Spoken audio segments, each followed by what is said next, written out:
Living in the Now series with Asha and Marieken. I really appreciate you taking the time today to be here, and it's our intention, Marieken and I intention, to make sure that in this half hour that you spend with us that you get a lot out of this, that we really want to bring incredible amount of value to you, because this topic of living in the now, we know it's something big for you.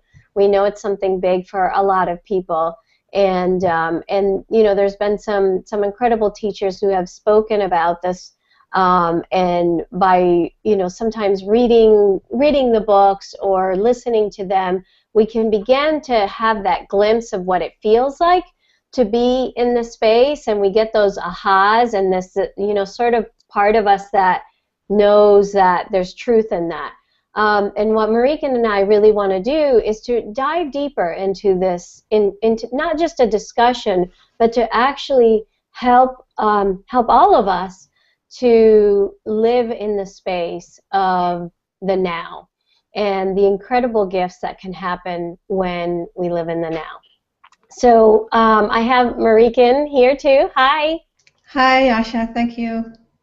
Yeah, I'm so glad. I'm just really delighted that that we both can be here to co-create this and to you know, open the space for other people to explore this in their lives. So I really appreciate you being here too.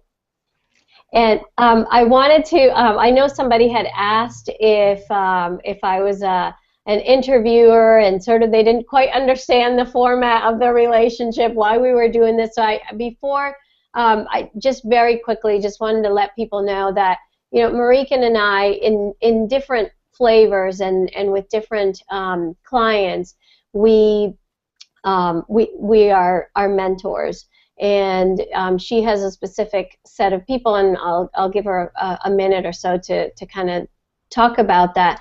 But the people that I mentor is women who are ready to live that heaven on earth kind of experience, so that the outer world reflects the inner world, or so that their outer world and inner world really match what they know is possible. So those are the people that I work with, and this work that we're doing here of living in the now is an important piece to that path. Is an important piece to live, to create that heaven on earth. So I want to give Marieken just a little bit of time so she can explain what it is that she does and why she's here. Yeah, I would say that my main audience is sensitive people who are easily, because of their sensitivity, easily overwhelmed by all the impulses of life and the intense feelings they have inside. So I basically help sensitive people kind of ground their sensitivity so that they can live in ease and self-compassion, self-love in this space of presence. Because presence really is key there to kind of, I call it, it creates a sort of a Teflon environment so that feelings can be felt without being too compelling and to you don't get stuck and ungrounded by them. Yeah. And I got to that because I was a sensitive person myself and struggled with a lot of overwhelm and anxiety in my life, and began to find ways to resolve that. And so I love to share that with people that are like myself. Yeah. I want to thank you for that, and I want to do just a quick recap of last week. So we chatted about how I had to look back at my notes because I couldn't remember. I'm like, what did we talk about? But basically, we were talking a lot about the importance of quieting the mind and really stepping into that space of the now, and how we couldn't intellectualize ourselves into experiencing the now. What else did I forget, Marieken? Well, that it is an experience, and so it's one thing to read books about it and to learn all sorts of philosophies about it, and it's another thing to just claim it and be there.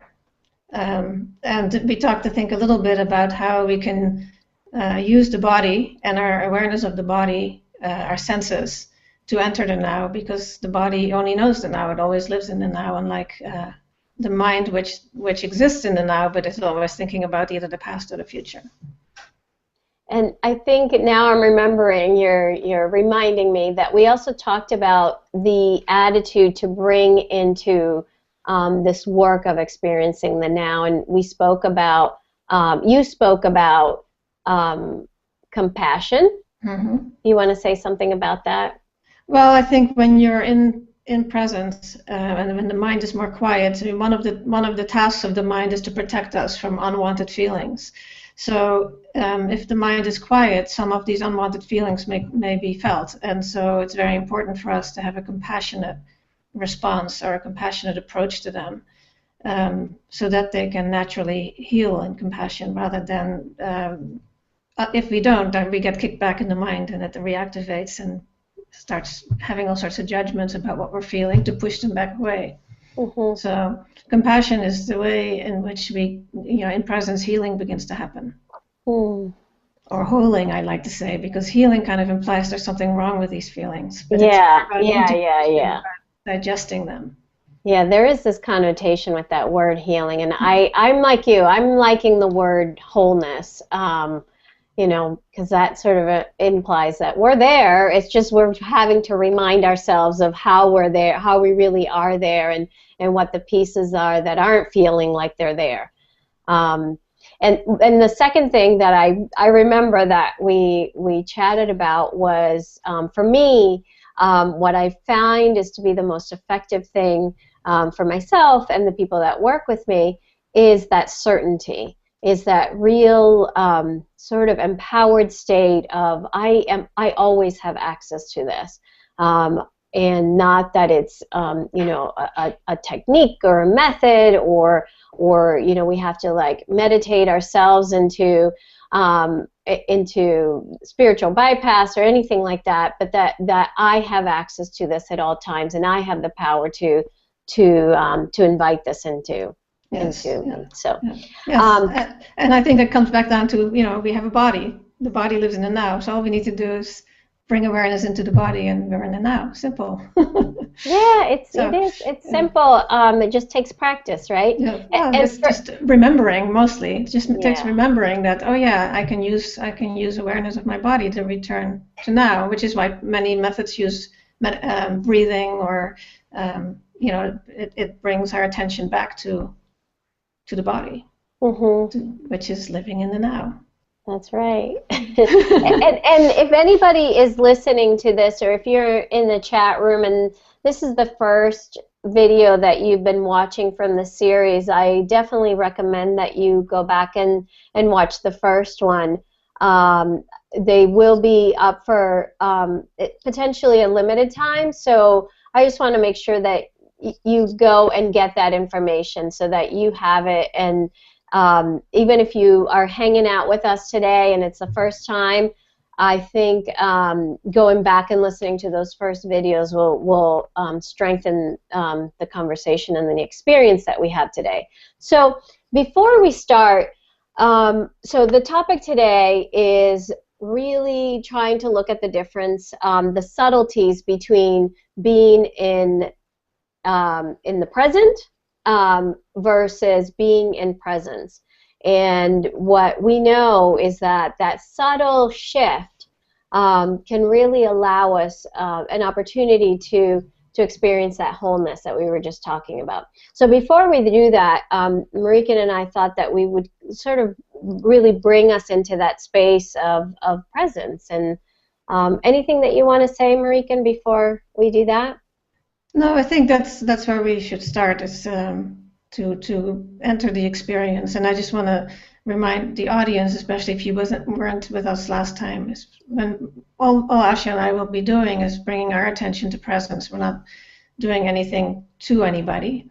So, and there's nothing you need to do. It's our natural ability for our nervous systems, or something in us, to copy something that we focus on. So similarly, when you walk into a room where you see people and you can kind of pick up on the atmosphere in a room, just by paying attention to the people.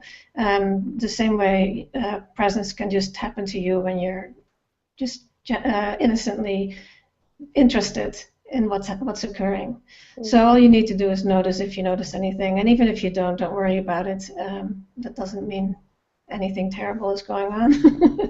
Just sometimes this is not the most ideal way to transfer presence. So if you're not feeling it and you're interested, just contact Asha or myself, and we can help you shift there pretty easily. So. Okay. Do you want to begin? Or we begin now? Sure. Let's do it. All right. Starting.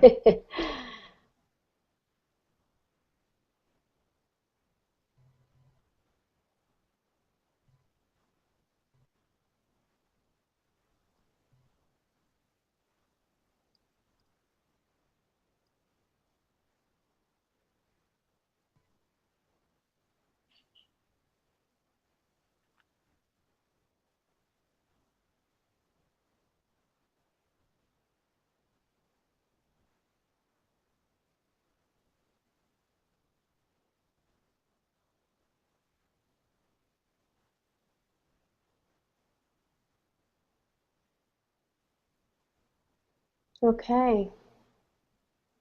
So it may seem, again, if this is the first time you're being drawn into this conversation, that maybe it's a little odd to have this radio silence and, staring at somebody into the screen. But I invite you to kind of check in to see if anything has shifted for you since the beginning of this conversation. I know for me, I can tell already my voice is different. My voice is different. I am I really feel kind of the vibration of my body in a more intense way, or more apparent way, I should say. How about for you, Marieken? Yeah, I noticed that my mind is very, very still, and there's this warm, soft glow that is throughout my body, and I'm kind of aware of the spaciousness in and around my mind and my body, kind of like I'm floating in a cloud. Do you find, I'm just curious, like, do you find like that when you're doing this work and, there's a little bit like almost a sense of like a little bit blissed out, like feeling really good and kind of a little blissed out, that if people aren't quite in that space with you, that there's this like, what's going on, and what's she on? I don't know. You'd have to ask the people I work with. What I love about it. Honest about it. What I love about it is that it's very authentic. You just whatever you're experiencing. And so right now I'm feeling this kind of floating in the cloud, but at the same time I'm also feeling very grounded. My feet are very firmly on the ground, and I'm very, very aware of my full body, not just kind of this cloudy happiness in the top. But I also am very aware in this space of when I'm working with people, of the feelings that are kind of our connection. I don't know exactly if I feel their feelings or if we just end up feeling similar things, but I can kind of follow the energies.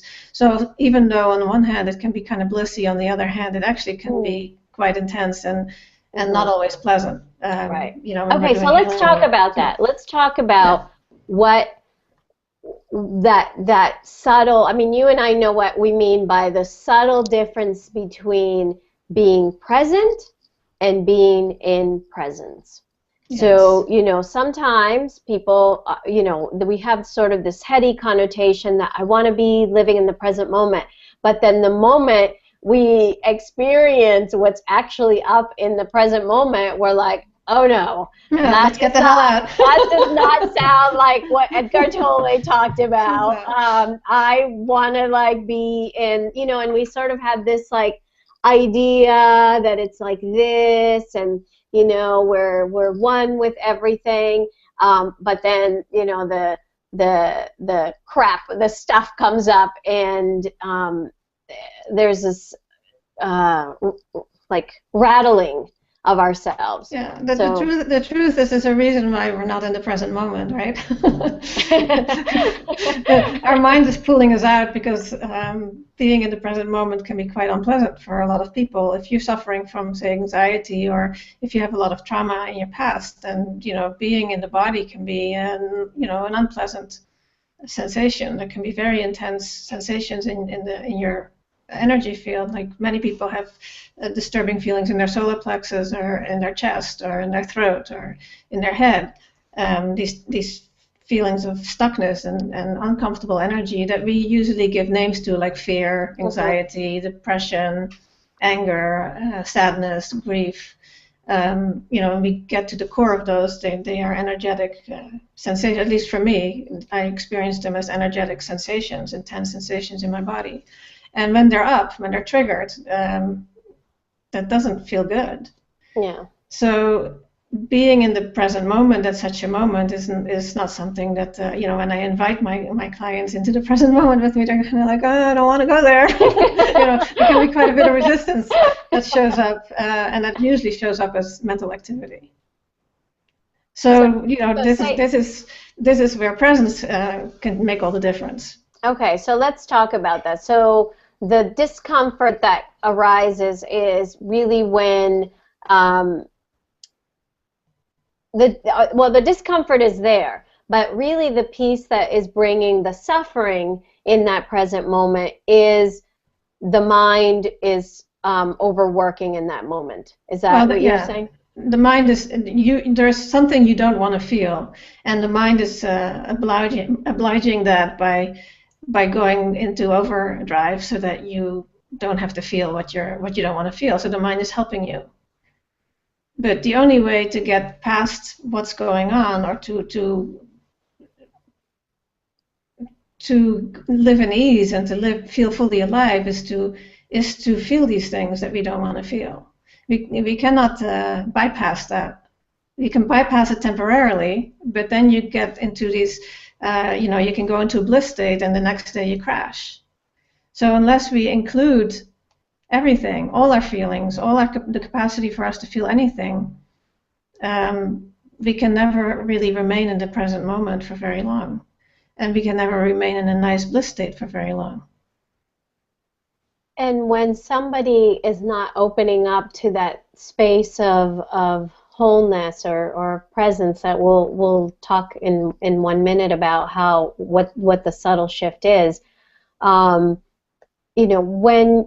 you're in the kind of dance between being present, not being present, or being present but then retracting back in, I find that and I don't go into blame for people or anything like that, but that's where that word dis-ease comes in, right? Where we're not at ease. Yeah, or unease maybe.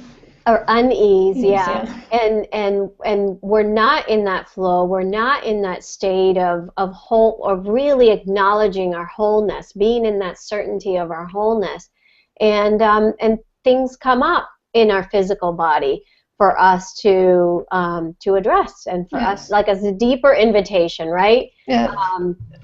Go ahead. I want to distinguish between two situations. When we are at ease, when there is nothing triggered in the moment, and this happens to most of us, are not always feeling terrible.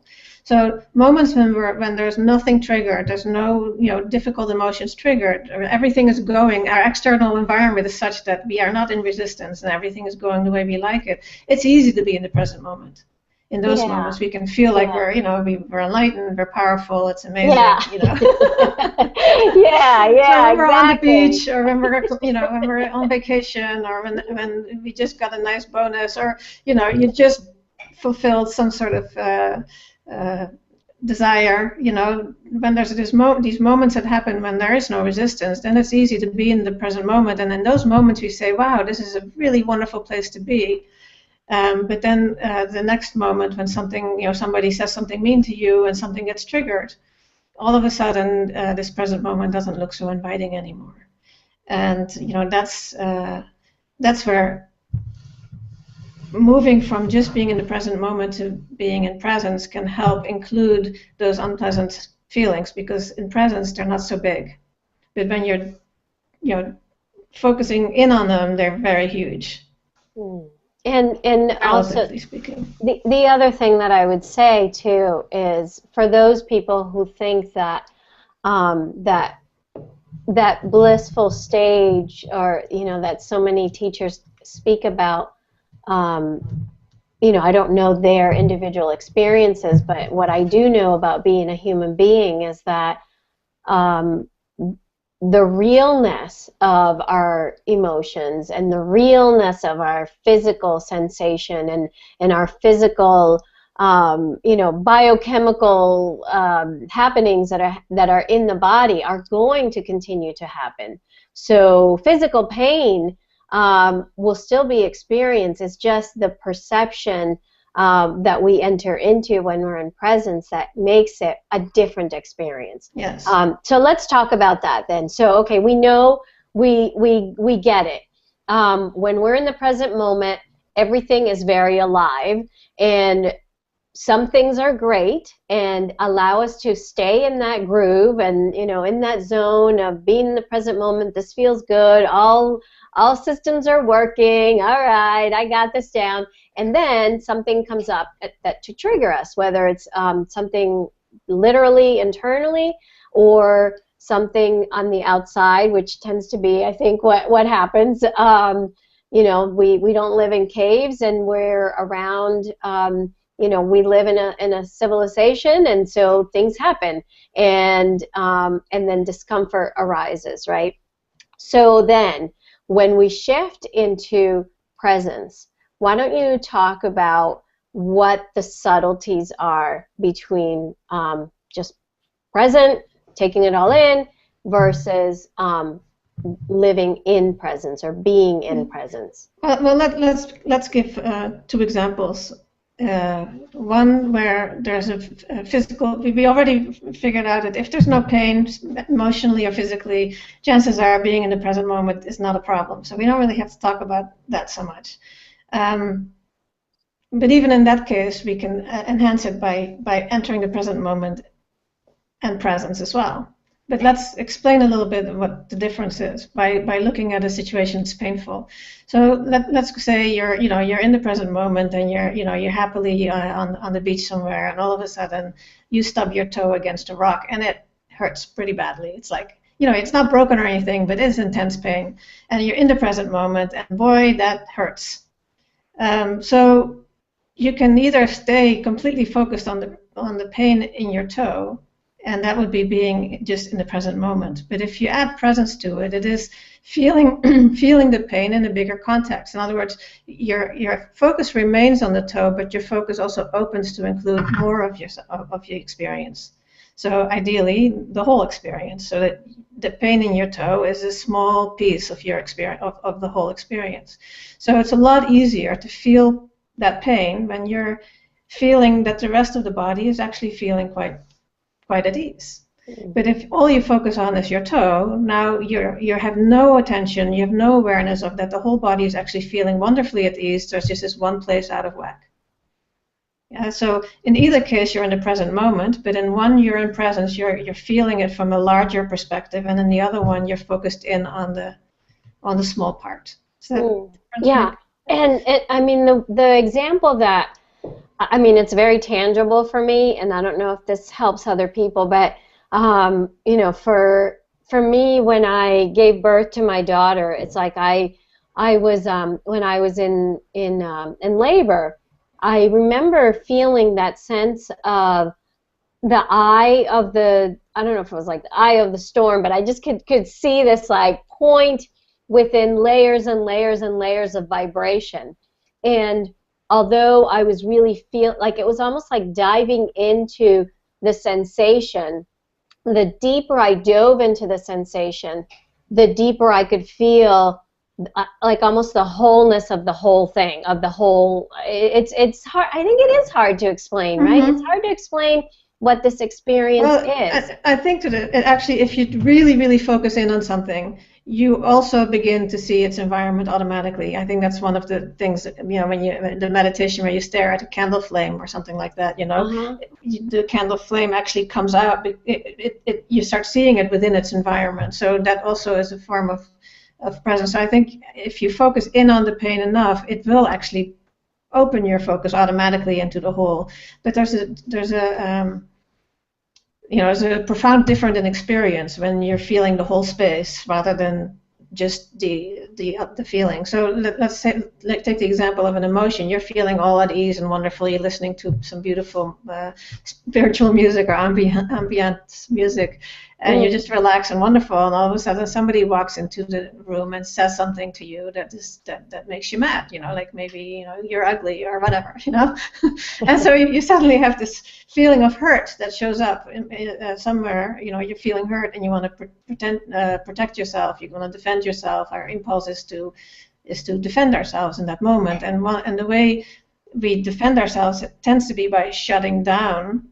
And we feel something that we may or may not be fully aware of. Immediately our mind activates and begins to tell stories about it. So if instead we can stay with the feeling, but again, continue to stay in touch with the whole felt sense, so that we can say, what am I actually feeling? So when we feel this defensiveness or this hurt, we can actually pinpoint where in our body this disturbance is showing up and feel it from the bigger space, from this kind of loving, compassionate space of presence. So I'm feeling the whole body, but I'm feeling, maybe a tightness in my chest, or a jagged feeling in my solar plexus. And you just can then gently pay attention to that from the whole, within the context of the whole feeling of a pretty peaceful body otherwise. So you're much less likely to get reactive or to get kicked back in your head when you're in that space of presence. I'm wondering if, I know this is, I don't know, we didn't talk about this and we didn't plan on doing this, but I'm wondering if we can walk people through how to, an actual experience. So instead of having us be theoretical about it, well, why don't we invite everybody to be thinking about, maybe somebody that triggers you, and invite that person or whatever comes up with that person into this experience that we're talking about, so that it feels more like, real, right? Mm-hmm. Than having us. What do you think about that? Yeah, sure. I think hopefully people are already doing that as you're listening and right. trying to relate to what is being said. Someone's face is popping up in your head right now. So what my approach to that is always when I feel triggered, maybe I feel hurt or whatever. I will ask myself, the mind will tell all sorts of stories. This person shouldn't have said that, and it was wrong, and I would have done it differently, and whatever. If instead we ask, what is really happening? Because all of that is virtual. It's made up. It's just words floating through the space of the head, which if you're in presence, you can kind of notice, oh, there's all these words appearing in my head. They're just words. They're not really anything real. So what is really happening? And then I will feel into my body and notice, whatever sensations are there. And there's usually, if I'm triggered into something, there's usually a sort of an intenser sensation somewhere that feels out of sync with the pleasantness of the whole. And then I just say, oh, there's a sensation. And my mind will say, oh, that's anger, or that's grief, or that's hurt, or that's whatever. And I go, thank you, mind. But what does it really feel like? Because if we believe the word, this is anger, we stop being curious about what's really happening. We say, oh, I know what anger is, and we can put that book on a shelf, and we can kind of, stop really investigating what's really happening. So if instead we say, well, what does that really feel like? Is it sharp, or is it dull, or is it heavy? And just kind of bring some loving attention to the area of the body that's holding that pain, and just see what happens. No agenda, just let it do what it needs to do. Because it's too late, it's already there. It's not like you can, make it not there. It's there. So what happens when you just lovingly allow it to float in this whole space of awareness of presence?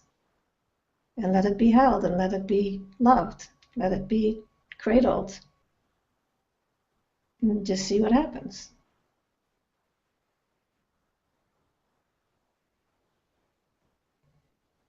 I hope that this is making sense to people, as that you can kind of see that, oh, I had somebody in my mind when you brought up the conversation, or you brought up the thing to focus on someone who triggers me.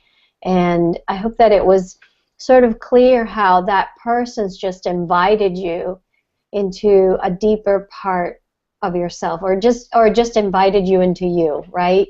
So they've invited you into feeling a sensation. You feel it, and then your mind, because it's trying to do its job of kind of keeping everything in neat little boxes and categories and trying to keep you protected, says, oh, that's anger, or they are, they are X, Y, and Z. And what Marieken's saying is like, okay, you notice that, but then come back to your sensation. So you kind of go to a deeper level, or maybe a different part of your body. And then when you feel that, the mind again comes up with another, scenario to maybe wrap the person back into this, what I call the suffering, right? So that your mind wants to kind of bring that person back, and you can again sort of, notice and come back to go to a deeper place. So you start seeing that it's not really about the person, and it's really about you, and an invitation to go deeper into your own sensation without having to manipulate and without having to label anything, but just experiencing. And I can kind of plug into, people's heads when we're doing this, and maybe they're thinking like, well, what's the point? What's the point of, it's nice that I'm not blaming the other person, so they get that, right? We're not becoming victims. We're kind of owning everything. But what's the point of doing that? The point is something you need to discover yourself, because if I'm going to say this is going to happen, which if you want to find out, read some of my blogs, and I will tell you what may likely happen. But the whole point of it is to let go of your own agenda for what's going to happen. But what happens most of the time is that emotions are very childlike. Yeah, our body is a child. Really, our body is still a child, and our emotions are very childlike. So when an emotion gets what it needs, which is space, loving attention, just like a child who's given space and loving attention, if a child is getting what it needs, it doesn't whine, it doesn't cry, it's a well-behaved and happy child, and it just plays happily and does its thing. So the same happens to our emotions when we give it what it needs, which is space and loving attention, presence and loving, compassion. They generally unwind themselves and they disappear. They dissipate, they integrate, they metabolize. They heal, they become whole, they become part of, it's they stop bothering us. So, but we cannot in advance promise that this will always happen, or that this will happen very fast or very slow. That depends on a lot of factors. Right. So, but in either case, the suffering goes out of it, because the suffering is not the same. Once you feel something as a sensation, you can tell the difference between when you stub your toe and it's just a sensation with no real intense story attached to it, even though it's an intense sensation. We have much less difficulty just feeling our stubbed toe until the pain dissipates than we do with our emotions, because there's so much story content that is attached to the emotion. So when we begin to bring the emotion to its core level, which is no different than the pain in the toe, it's just sensation, then when we feel it, the suffering goes out of it, because we're no longer in the resist. There's no reason to resist. There's no reason to judge, to have some sort of value judgment about having a sensation in your belly. Well, we might have a lot of value judgment about feeling hurt or being a victim of somebody's, dislike about us or whatever it is that triggered us. So once we get to the level of sensation, the value judgment goes out of it, and that is a huge part of our suffering. We can just feel a sensation until that sensation is finished, until it's done with us on its own terms. Now, generally, in my experience, it's done with us very quickly. But if we start doing this process to get rid of it, then this resistance creeps in, and that resistance will hold it in place. So that's why I don't really want to focus too much on what will happen. What will happen is what will happen, and that is for you to discover, and that is what makes this journey so alive and so wonderful, because it's unique every single time. Yeah, and I know that we all want to control, right? Yeah. I mean, we all have different flavors of wanting to control the results. It's like when people like go into therapy, it's like, how long is this going to take? Like, how many sessions do I have to come in order to heal this thing? Or like, what's the timeline that I'm going to accomplish what I need to accomplish? And, there's a process here. So what we're inviting you into is that there's this process here. There's this process of moving away from the suffering, moving away from blaming others, this victimhood kind of lifestyle that really keeps us out of touch with ourselves and more in touch with overanalyzing somebody else. But this is really a process and an invitation to bring us back to our experience. Yes, and I think this is not really in opposition to sometimes you're in a situation where somebody is abusing you. And so if you take responsibility for your feelings and you actually investigate them and you metabolize them, you will come from much more strength and clarity when you decide to cut that person out of your life or to stand up and become assertive towards that person. So this is not about, I'm just going to accept people walking all over me because I'm just going to feel my stuff. You feel your stuff, you do your end of the bargain, but then there is this you come from a clarity and strength in how you're going to resolve the external part of the problem. So I don't want to say, hey, lie down and become a doormat. Yeah, no, thank you for saying that. Actually, even last night I was having a conversation about, someone who was with an alcoholic, and she was taking on this role of kind of dealing with her own stuff, managing, her partner, and I don't know this. Every part of me, it's like I said, I think it's bullshit. It's like being with, an addict or a person who can't fully be there. That's not a good choice. Like, yes, there's work for, there's an invitation to go deeper and work for you to take a look at what's coming up for me. But that doesn't mean that we get tossed around, consciously choose to be abused. That's not. So I'm really glad that you said that. Thank you for that, for catching that. It's an easy mistake we make, because when we're talking about the internal processes, it kind of sounds like we're inviting you to become very passive. And yes, the internal process is somewhat passive. It's more of allowing, of opening, of just holding in compassion. But that doesn't mean that that no action is required in the external world to protect yourself or to protect your children or to change something that you want to change. But you can do that also from a place of compassion and love, self-love, rather than from a place of hurt. In which case, you're only going to continue whether it's a codependent relationship or whatever. You can continue the pattern. But if you shift the way you deal with your inner life, then you come from a different place. You come from a different, I would say, from your heart in your response to the situation, which doesn't always look like lovey-dovey and rosy. It can be very clear, like, no, I don't accept this. Yeah, tough love. Yeah. I call it tough love. Tough love is a good thing too. And we just had somebody in the chat room say, so thankful for going deeper in the explanation of presence. And they said it's completely clear to them the difference. So thank you for the explanation. So that's good feedback. And I want to add this one thing. It's not that you should never just be in the present moment. Like when you're focusing on something, when you're focusing close in on something, that can be also very useful at times. So I'm not saying you should always be in this wide open focus. It's good to have that available, so that be such a habit that when you disengage from whatever you're focusing on, you automatically go to open again. But there's value sometimes in focusing closely on things as well when you're creating something or when you're have to concentrate on something.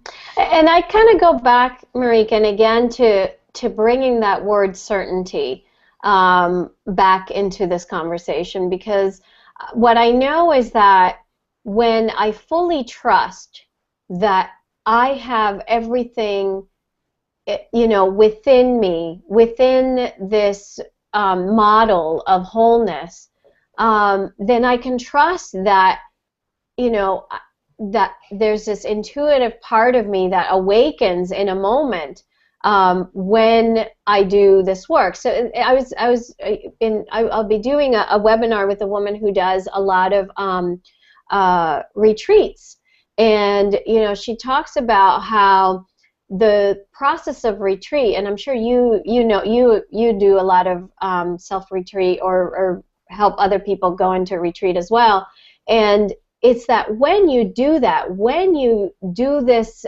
self-inquiry, and when you go into that quiet and stillness, what ends up happening on the other end is that you're actually more creative, you're actually more productive, and I honor what you said about don't do it because you're going to be more creative, and don't do it because you're going to be more productive.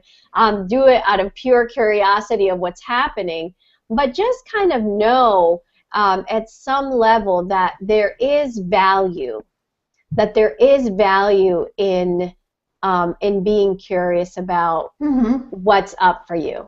And also, if you have an absolute certainty that presence is always available to you immediately, like the flipping of a switch, if you have that absolute certainty, then you have no fear to step out of it and to do whatever needs to be done in the world, knowing that whenever you want to return to it, it's there waiting for you. Yeah. So, that way the clinging to it disappears.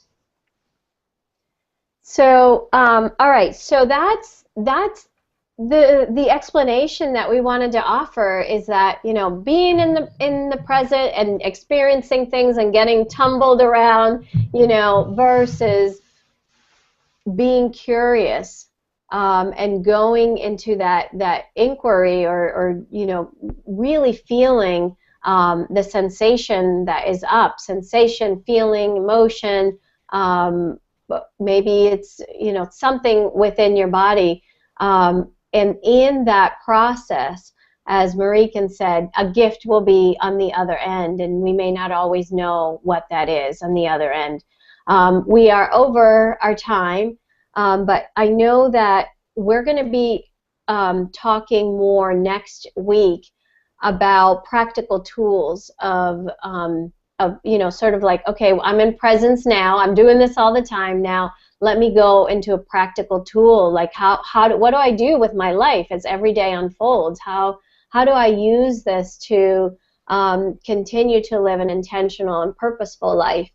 And we kind of went into that today a little bit without maybe meaning to, but I'm hoping that you will join us next week so that we can explore that conversation in a bigger way and make this not just another spiritual practice that you can do on your couch, but more that is something that you can bring into your everyday life.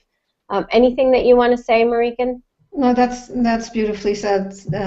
It is not about just meditating for a few minutes here and there. It's really about living this life, living it every moment of your life.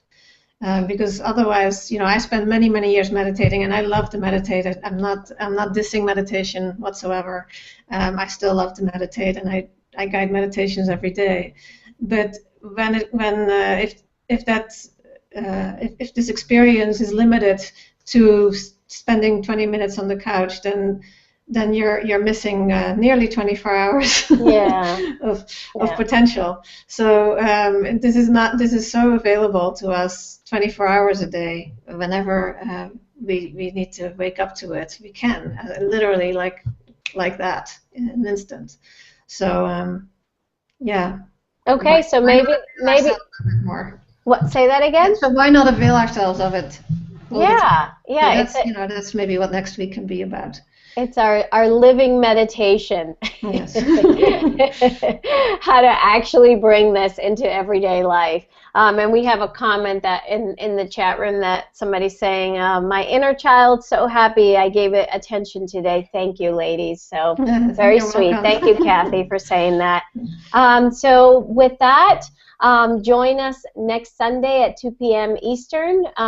Same spot. If you are watching this and you're not subscribed to the mailing list, please go to ashastories.com backslash, I don't know what that's called, living in now, and you'll get the emails that give you the link for next week. So thank you all for watching, and thank you, Marieken, for being here. You're welcome. Thank you. All Bye, right. everyone. Bye.